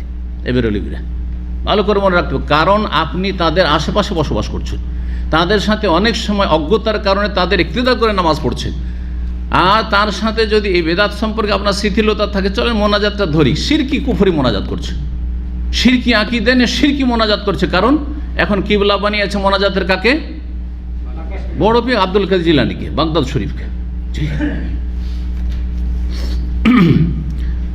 তো বলছেন যে ডান দিকে বা বাম দিকে দুই দিকে ফিরতে পারবেন, কিন্তু গত আলোচনাতে এসছে, সেটা হচ্ছে যে আকবালা আলাইনা বিওয়াজি, পুরোপুরি জনগণের দিকে, মুসল্লিদের দিকে মুখ ফিরিয়ে বসতেন। ওয়াকান আনাস বিন মালিক রাদিয়াল্লাহু তাআলা আনহু কি করতেন, ইয়ানফাতুল আইয়ামিনে, ডান দিকে ফিরতেন, ওয়াইয়াসের, বাম দিকেও ফিরতেন। সালাম ফিরলেন, আর ফেরার পরে কি করতে, কতক্ষণ পরে ফিরতে হয় বলেন তো কেউ? সালাম ফিরা হইলো, তারপরে ইমাম কতক্ষণ অপেক্ষা করে তারপরে ফিরবে ডান দিকে, না সাথে সাথে? কি একজন, হ্যাঁ, আস্তাগফিরুল্লাহ আস্তাগফিরুল্লাহ আস্তাগফিরুল্লাহ আল্লাহুম্মা আনতাস সালাম ওয়া মিনকাস সালাম তাবারাকতা ইয়া যাল জালালি ওয়াল ইকরাম, যখন বলা হলো তখন ডান দিকে ফিরে যাবে, ডান দিক দিয়ে ফিরবেন, আর না হলে বাম দিক দিয়ে ফিরে বসবেন। দুই দিকেই করতেন আনাস বিন মালিক। আর আনাস বিন মালিক নবী সাল্লাল্লাহু আলাইহি ওয়াসাল্লাম 10 বছরের খাদেম, বিনা দলিলে করছেন, তাই নবী সাল্লাল্লাহু আলাইহি ওয়াসাল্লামকে দুই রকমই তিনি দেখেছেন। ওয়াইব আলামাইয়া তাওয়াক্খা ও মাইয়ামেদুল ইনফিতাল ইয়ামিনিহি, আর তিনি দোষারোপ করতেন, হ্যাঁ, ভুল মনে করতেন ওই সব লোকদের যারা শুধু শুধু ডান দিক হয়ে ফিরে, ডান দিক দিয়ে ফিরে বসে, বাম দিকে কখনো ফিরবে না, বাম দিক দিয়ে ফিরবে না, তাদের উপরে দোষারোপ করতেন তারা ভুল করছে, কারণ নবী সাল্লাল্লাহু আলাইহি ওয়াসাল্লাম দুটোই করেছেন। 852 নম্বর হাদিস, হাদিসের বর্ণনাকারী আসওয়াদ তাবেঈ, তিনি আব্দুল্লাহ মাসউদ রাদিয়াল্লাহু প্রখ্যাত ছাত্র, বলছেন যে কালা আব্দুল্লাহ, আমার উস্তাদ আব্দুল্লাহ বিন মাসউদ রাদিয়াল্লাহু তাআলা আনহু বলেছেন, লা ইয়াজাল আহাদুকুম লিশ-শাইতানি শাইআম মিন সলাতিহি, তোমাদের কোনো ব্যক্তি যেন তার সলাতের কিছু অংশ শয়তানের জন্য না করে দেয়। নামাজ পড়লেন আর নামাজের একটা অংশ কাকে দিয়ে দিলেন, শয়তানকে দিলেন, এমনটা যেন কেউ না করে। কখন এটা হয় বলছেন, ইয়ারা, তার ধারণা, কখন এটা হয়, যখন সে ধারণা করে আন্না হাক্কান আলাইহি, তার জন্য আবশ্যক হচ্ছে আল্লাহ ইয়ানসারিফ ইল্লা ইয়ামিনি, ডান দিক হয়েই ফিরতে হবে। যদি সালাম ফিরে পরে ইমাম সাহেব সব সময় ডান দিকে হয়ে ফিরে, বাম দিকে না ফিরে, তাহলে কি করলো, শয়তানকে একটা অংশ দিয়ে দিল, মানে সুন্নতের খেলাফ কাজ করলো, সুন্নতের খেলাফ কাজ দিল, শয়তানকে এটা অংশ দিল। চিন্তা করুন তাহলে কিভাবে সতর্ক করা হয়েছে, অথচ এই বিষয়টি সুন্নতের বিষয়, এমন নয় যে ফরজ। তারপরে বলছেন লাকাদ রাআইতুন নবী, আব্দুল্লাহ মাসউদ বলছেন যে আমি দেখেছি নবী সাল্লাল্লাহু আলাইহি ওয়াসাল্লামকে কাসীরান, খুব বেশি, ইয়ানসারিফ ইয়াসারি, বাম দিকে ফিরতে, অনেক সময় দেখেছি বাম দিকেও ফিরেছেন।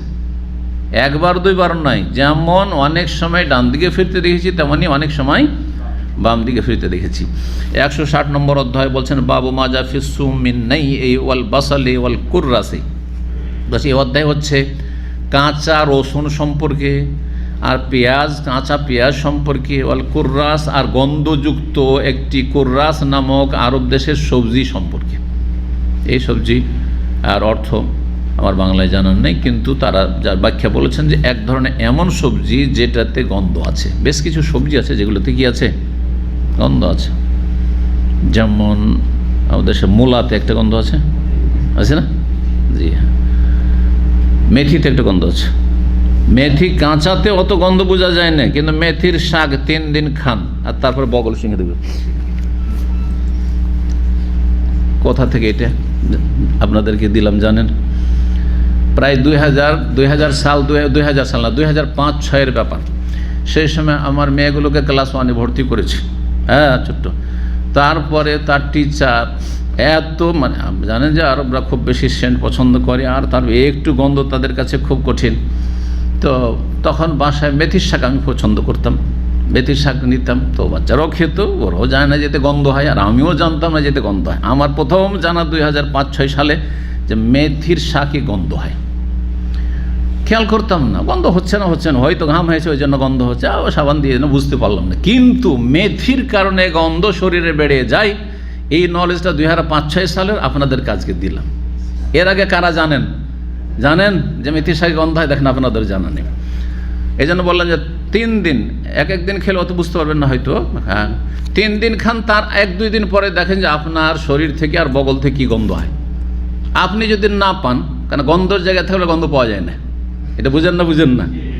কিন্তু পাশের কোনো লোককে বলবেন যে আমার শরীরে কোনো গন্ধ পাচ্ছ, বা যে আপনার সাথে দেখা সাক্ষাৎ করছে গন্ধ টন্ধ পাচ্ছ, জিজ্ঞেস করবেন। হ্যাঁ, একটা মজার গল্প মনে পড়ে গেল, বা কথা মনে পড়ে গেল। আমাদের সে এখন নতুন বউ এসছে শ্বশুর বাড়ি, শাশুড়ি বউতে লেগেছে ঝগড়া, শাশুড়ি ওকে বকাবকি করছে, গালাগালি করছে। তখন বলছে যে আমাকে তুমি গালাগালি করছো, অথচ তোমার বাড়িতে গন্ধতে থাকা যেত না, আমি আসার পরে তোমার বাড়ির গন্ধ দূর হইল। কি বুঝলেন? আমি আসার পরে তোমাদের বাড়ির গন্ধ দূর হয়েছে। আমি কত বরকতপূর্ণ বউ, আর তুমি আমাকে গালমন্দ করছো। আসলে কি গন্ধ দূর হয়েছে না? গন্ধ থেকে থেকে আর গন্ধ লাগে না। গন্ধের বাড়িতে এসে প্রথম 2-3 দিন গন্ধ লেগেছে, আর তারপরে গন্ধ লাগে না। খারাপ জায়গায় থাকলে প্রথম ছি আস্তাগফিরুল্লাহ, 2-3 দিন পরে আপনি করা শুরু করেছেন। আর ফেসবুকটা ঠিক ওই রকম হয়েছে। প্রথম যখন ফেসবুক দেখেছেন, নাউজুবিল্লাহ, আস্তাগফিরুল্লাহ, লা হাওলা ওয়ালা কুওয়াতা ইল্লা বিল্লাহ, হ্যাঁ রে, এতে ওয়াজ শুনতে গিয়ে নোংরা ছবি আসে। তারপরে চলে একটু দেখতে অভ্যস্ত হয়ে গেছে। কাসরাতুল মেসাস তোবাল্লেদুল এহসাস, আরবিতে একটি প্রবাদ আছে, বেশি টাচ করলে অনুভূতি হ্রাস পেয়ে যায়। কথা বুঝতে পেরেছেন? এই জন্য যারা পায়ে পা সাঁটিয়ে, কাঁধে কাঁধ সাঁটিয়ে সুন্নতি তরিকে নামাজ পড়েন, ওদেরকে কোনো ডিস্টার্ব লাগে না। কিন্তু জীবনেও যারা পায়ে পা লাগায়নি, কাঁধে কাঁধে লাগায়নি, তাদের একবার কেউ যদি লাগিয়ে দেয় তো পায়ে আর কাঁধে চুলকানি শুরু হয়ে যায়। কথা বোঝা গেছে না? কারণ এই অনুভূতি নেই। হ্যাঁ, হঠাৎ করে আরে কি হয়ে গেল রে, এইদিকে লাগছে কেন, এইদিকে কেন পায়ে লাগাচ্ছে। কিন্তু যার অভ্যাস জানে যে নামাজের পায়ে পা না লাগালে, সেটে না দাঁড়ালে শয়তান দাঁড়িয়ে যাবে। জি। তো খারাপ মানুষ ধীরে ধীরে খারাপ বরণ করে নেয়। আমাদের ওস্তাদ মদিন হোসেন গল্প করতেন যে প্রথম পত্রিকাতে কোনো মহিলা ছবি আসতো, মহিলা ছবি আসতো না, পুরুষের। তারপরে যখন আসতে লাগলো, প্রথম টিভিতে কোনো মহিলা আসতো না, এমনকি শুধু চেহারা খুলে আর মাথা ঢেকে ঢিলাঢাল করে ওটাও আসতো না। প্রথম যখন আসতে লাগলো, একটু চেহারা খুলে একেবারে ঘুমটা দিয়ে এরকম করে বেঁধে হেঁটে দিয়ে একবার, আর ঢিলাঢালা পোশাকে, হ্যাঁ মাসরি, তা মহিলা আসছে টিভি সিরিয়ালে। তখন অনেকে আস্তাগফিরুল্লাহ, লা হাওলা ওয়ালা কুওয়াতা ইল্লা বিল্লাহ, ইন্না লিল্লাহি পড়লো। তারপরে কিছুদিন টিভি দেখার পর অভ্যাস হয়ে গেল, আস্তে আস্তে তারপরে মাথা খুলে গেল, আর তারপরে তখন আরও কত কি খুলে গেল। হ্যাঁ, ঠিক আছে না? আর আপনাদের তো শাড়ি ব্লাউজ দেখে অভ্যাস আছে। হ্যাঁ, আমার এক ওস্তাদ ছিলেন, হ্যাঁ তো কবি ছিলেন, বলছে হ্যাঁ পেট পিঠ ছবি ছোটোকালকার মনে একটু সামান্য আছে, তার একটা লাইন শুধু, আমার কোনো কবিতা মুখস্থ নাই। তো মাঝে মাঝে কোনটার তার ইসলামিক কবিতা ও জলসা এগুলোই পড়তেন উনি। বেহায়া বেপর্দা মহিলা সম্পর্কে, যারা শাড়ি ব্লাউজ ওইরকমই পরে টাইট আর পাতলা, আর তারপর ছোট্ট এতটুকু আধ হাতের ব্লাউজ, হ্যাঁ পেট পিঠ সবই খোলা, শুধু মধ্যখানে সবই, এইদিকে খোলা, পেটও খোলা, পিঠও খোলা, এইদিকে গলা এত লম্বা, এইদিকে সবই খোলা, ওই মাঝখানে 4 আঙ্গুল একটু ব্লাউজ আছে। ব্লাউজকে আমার আর এক ওস্তাদ ছিলেন, তিনি বেলেহাজ নাম দেখে, কি বেলেহাজ মানে যার লজ্জা নেই, নির্লজ্জ, এমন পোশাক যাতে কোনো লজ্জা শরম নেই, বেঁচে খেয়ে নিয়েছে সব। তো আল্লাহ হেফাজত করুক। এই জন্য গুনহার কাছে যেতে হবে না, গুনহার কাছে গেলে ধীরে ধীরে গুনহাকে কি করবেন, বরণ করেন। ওই রকমই মেথির শাক খেয়ে খেয়ে শরীরে গন্ধ কিছু বুঝতেই পারছেন না, কথা তো শেষ হয়নি। তারপরে ক্লাস 1, 2, 3 ছোটো ছেলে মেয়েদের একটা থাকে, নোট থাকে, মোজাক্কেরা নোট দেওয়া থাকে, ওখানে লিখে পাঠায়, হ্যাঁ হোমওয়ার্ক আছে তো আজকে আসলো না কেন, কালকে আসেনি কেন, অথবা এই সাবজেক্টে আজকে পড়াশোনাতে পারেনি, অথবা খুব সুন্দর, মুমতাজ, এক্সেলেন্ট ইত্যাদি, মোট কথা আর কি রিপোর্ট লিখে পাঠায় টিচারে। একদিন লিখেছে যে মেয়েরা যেন হুলবা না খায়। তা আমি চিন্তা, হুলবা কী রে ভাই, তখন হুলবাও জানি না যে মেথিকে হুলবা বলে, ওটাও জানতাম 2005। তো তারপরে ডিকশনারি দেখলাম, আরে হুলবা মানে মেথি। আচ্ছা বাসায় জিজ্ঞেস করলাম, মাশাআল্লাহ, বাসায় যেহেতু সবজির খেদমত করে বাচ্চার মা বলতো হুলবা মানে মেথি, আর ও আমার চাইতে বেশি অ্যাডভান্স, মাশাআল্লাহ। কারণ সবজির নামের ক্ষেত্রে মহিলারা আমার চাইতে অ্যাডভান্স হতেই পারে, স্বাভাবিক, তাই না? কারণ বাজার থেকে আসছে, জানছে যে কোনটা কি আরবিতে বলে, ইংলিশে কী বলে ইত্যাদি। তো যাই হোক, আর হুলবা মেথি টিচারে লিখেছে যে হুলবা খেয়ে যেন মেয়েরা না আসে। এই সেই দিন থেকে যে মেথির শাক উঠাইলাম বাসা থেকে।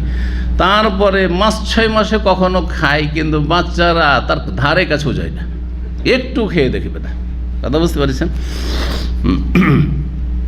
কারা কারা মেথির শাক খাওয়ায় বসত, কিন্তু বাঙালি জাতি মেথির শাক বেশি খায় না, যা হাত উঠল না। কিন্তু যদি জিজ্ঞেস করি পুঁই শাক কেউ খায়, কে খায়, ও সব হাত উঠে যায় বাঙালি। পুঁই শাক ছাড়া বাঙালি হয় না, যেমন ইলিশ মাছ ছাড়া বাঙালি হয় না, ভাত ছাড়া বাঙালি হয় না, ঠিক তেমনি পুঁই শাক ছাড়া বাঙালি হয় না। জি, তো যাই হোক, এই কাঁচা পেঁয়াজ, কাঁচা রসুন আর এমন কোনো সবজি যেই সবজিতে গন্ধ রয়েছে, কেউ যদি খায় যে মুখে গন্ধ থেকে যাবে, তাহলে প্রথম কথা নামাজের আগেখানে খাবেন না। এতটুকু আগে খাবেন যে নামাজের সময় আস্তে আস্তে মুখের গন্ধ শেষ হয়ে গেছে। খাওয়া যায়, হারাম নয়, বিড়ি সিগারেটের মতো, কিন্তু কাঁচা খেলে, কাঁচা পেঁয়াজ কাঁচা রসুন খেলে, এসা পরে খেলেন, ফজর হইতে হইতে শেষ হয়েছে, কিন্তু মাগরিব এশার মাঝখানে খেতে হচ্ছেন আর পেঁয়াজ চিবাচ্ছেন, পেঁয়াজ খাচ্ছেন, কাঁচা রসুন খাচ্ছেন, গন্ধ থাকবে না? থাকবে না? রসুনের গন্ধ তো কয়েক ঘন্টা, 5-6 ঘন্টা 7 ঘন্টাও থাকে। তারপরে মিসওয়াক করে, ব্রাশ করে, আরও কিছু করে, চিংগাম ইত্যাদি করে যদি আপনি মুখ থেকে গন্ধ দূর করতে পারেন, তাহলে মসজিদে যান না। আর না হলে যদি কখনো খেয়ে নিয়ে থাকেন তো মসজিদে যাবেন না, মসজিদে যাবেন না। বাড়িতে নামাজ পড়া নবী সাল্লাল্লাহু আলাইহি ওয়াসাল্লাম, ওয়ালিয়াজলিস ফি বাইতি ওয়ালিয়াকুদ ফি বাইতি ফালা ইয়াকরুবানা মুসাল্লানা, আমাদের মুসাল্লার কাছে, মসজিদের কাছে যেন না আসে, ধারে কাছে না আসে। তো কাঁচা সবসময় মনে রাখবেন, হ্যাঁ, কিন্তু তরকারি দিয়ে যখন পাক করে দিবেন অসুবিধা নেই, হ্যাঁ, পাক হয়ে গেছে পেঁয়াজ রসুন তো ওই তেমন আর গন্ধ নেই, অসুবিধা নেই। নবী সাল্লাল্লাহু আলাইহি ওয়াসাল্লাম বলেছেন, হাদিস বলছেন, মান আকালা সুমা, যেই ব্যক্তি রসুন খাবে, আবিল বাসালা পেঁয়াজ খাবে, মিনাল জুয়ে ক্ষুধার কারণে, আওগাইর অন্য কোনো কারণে, এমনি টেস্টের কারণে, আজকাল যেমন খাওয়া হচ্ছে সালাত হিসাবে, ফালা ইয়াকরাবান্না মসজিদানা, আমাদের মসজিদের ধারে কাছেও না আসে। আমাদের মসজিদ মানে যে কোনো মসজিদ না, শুধু মসজিদ নববী। একদল বলেছেন না, মসজিদে নববী যাওয়া যাবে না, কারণ মসজিদানা বলেছেন নবী সাল্লাল্লাহু আলাইহি ওয়াসাল্লাম, আমাদের মসজিদ, হ্যাঁ, কিন্তু নবী সাল্লাল্লাহু আলাইহি ওয়াসাল্লাম মসজিদ, সব মসজিদে নবী সাল্লাল্লাহু আলাইহি ওয়াসাল্লাম মসজিদ, হ্যাঁ।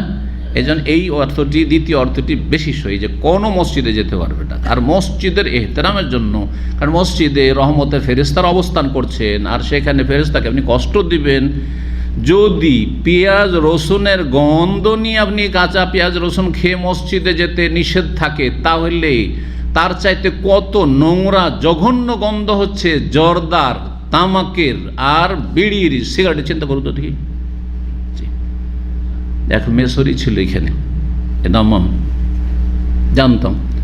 সে বলছে যে আমি বিয়ের পরে তওবা করেছি, ছেড়েছি আমি সিগারেট। দিনে আমার কয়েক প্যাকেট সিগারেট লাগতো। অনেক সময়, অনেক আগের গল্প বলছি, এখানে আমি অবশ্য 15-20 বছর আগের। কী জন্য?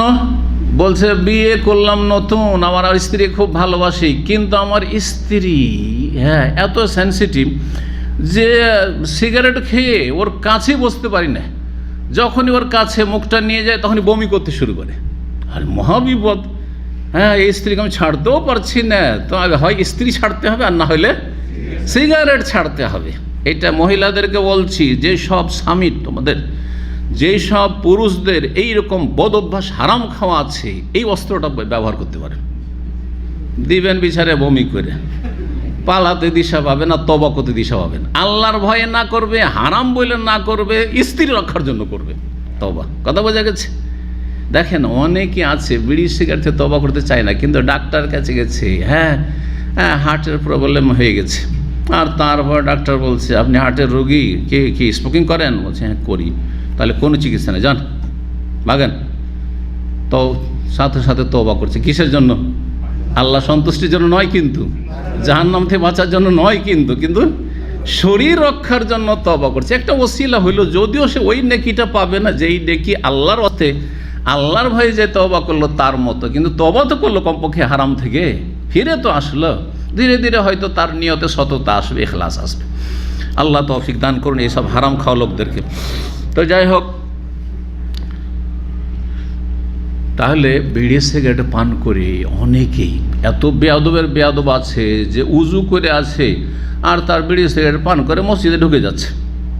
রমজান মাসে সারাদিন কিন্তু কোনো পানাহার করলো না, সারাদিন বিড়ি সিগারেট নেশা থেকে বাঁচতে পারলো, আর ইফতার করার সাথে সাথে একটা সিগারেট খেয়ে উজু করে আছে, ইফতার করেছে সুবহানাল্লাহ, আর তারপরে সিগারেটটা খেয়ে মসজিদে ঢুকছে। জায়েজ? নবী সাল্লাল্লাহু আলাইহি সাল্লাম যদি এদেরকে পেতেন সবকে পিটিয়ে তাড়িয়ে দিতেন। ফালা ইয়াকরুবান্না মাসজিদানা, আমাদের মসজিদের কাছে যেন না আসে না। জি, কি করবে তাহলে? তওবা করবে।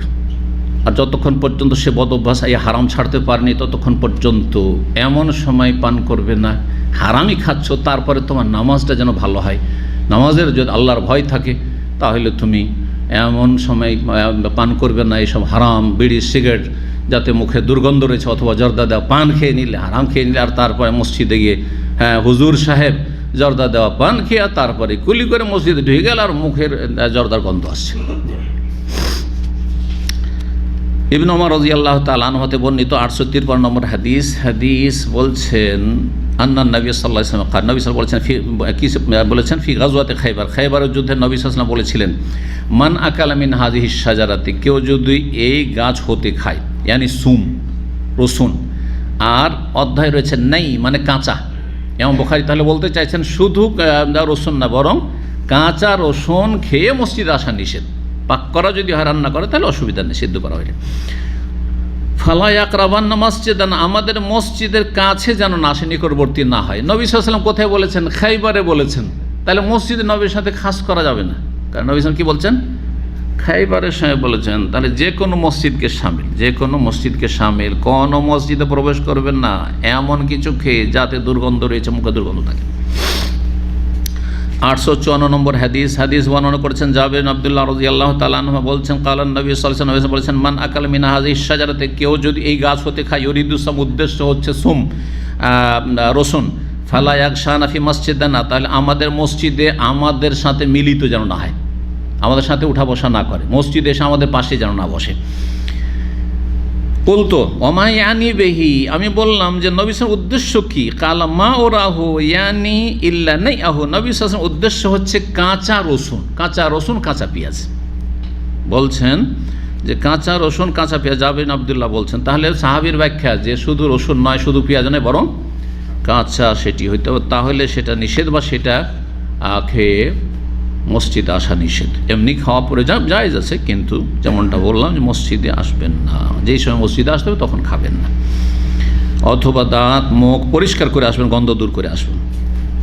855 নম্বর হাদিস জাবের বিন আব্দুল্লাহ থেকে বর্ণিত, তিনি বলছেন নবী সাল্লাল্লাহু আলাইহি ওয়াসাল্লাম বলছেন, মান আকালা সুমান, যেই ব্যক্তি রসুন খাবে আও বাসালান পেঁয়াজ খাবে ফালিয়াতাজিলনা, সে যেন আমাদের থেকে পৃথক থাকে, আমাদের থেকে আলাদা থাকে। এতে জাল মানে আও ফালিয়াতাজিল মসজিদ, আমাদের মসজিদ থেকে যেন পৃথক থাকে, আলাদা থাকে। আও ইয়াকুদ ফি বাইতিহি, অথবা বলেছেন যে সে যেন বাড়িতে বসে থাকে, বাড়িতে নামাজ পড়ো, তুমি বাড়িতে নামাজ পড়ো, মসজিদে আসবে না।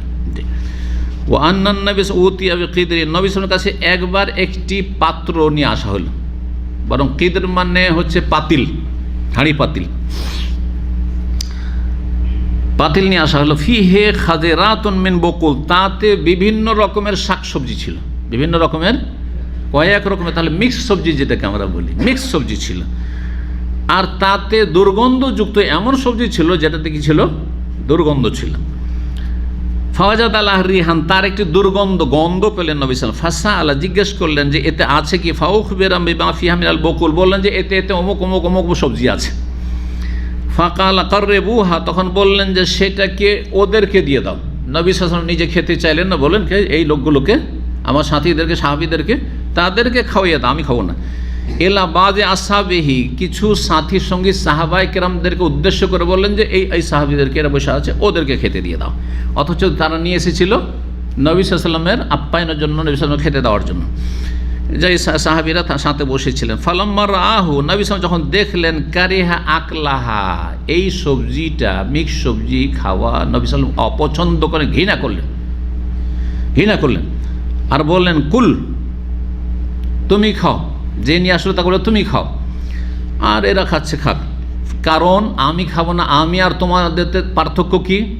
আর একটি পার্থক্য আছে। এক তো মসজিদে আসবে সবাই, সাহাবারাও আর নবী সাল্লাল্লাহু আলাইহি ওয়াসাল্লাম, কিন্তু আর একটি পার্থক্য, বিশেষ পার্থক্য, সেটি হচ্ছে নবী সাল্লাল্লাহু আলাইহি ওয়াসাল্লামের সাথে সকাল বিকাল বহুবার জিবরাইল আলাইহিস সালাম সাক্ষাৎ করছে। মুখে গন্ধ থাকবে আর জিবরাইল আলাইহিস সালাম ওহী নিয়ে আসবেন, এটা সমীচীন নয়, এটা হইতে পারে না। সুতরাং আমি এই গন্ধওয়ালা তরকারি, অথচ সেটা পাক করাও ছিল, পাক করার পরেও যদি গন্ধ থেকে যায়, তাহলে এখান থেকে জানা গেল যে পাক করছেন কিন্তু তাতে গন্ধ আছে, তাহলে সেটা খাবেন না, সেটা খেয়ে মসজিদে আসবেন না পাক করা খাওয়ার পরেও। আর আরবরা দেখছেন যে বাজার আজকাল ডায়েট করছে, সবজি কিন্তু অনেক কাঁচা করে রেখে খাচ্ছে না, দেখছেন না আপনার ব্রোকলিগুলো কাঁচা করে খেতে বলছে বা খাচ্ছে। জি, তো গন্ধ থাকা স্বাভাবিক এরকম হলে। তো নবী সাল্লাল্লাহু আলাইহি ওয়াসাল্লাম খেলেন না, বলে কেন আমি খাবো না, তোমরা খাও।